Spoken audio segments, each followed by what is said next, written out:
Guys, and welcome to this video. In this video I'm going to show you how to turn off search and watch history on YouTube. If you find this guide useful, then consider subscribing and liking the video.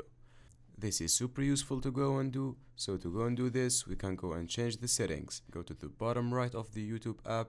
There you will have the U button, which you need to go and click on like so. Now you can go and switch accounts here if you want.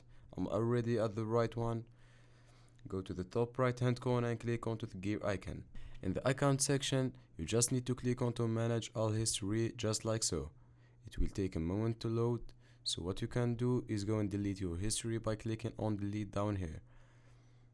Or you can turn off your search history by clicking on saving your YouTube history. Go over to the right and you can click on turn off. And finally, press pause down here. So that's it. That is how to turn off search and watch history on YouTube.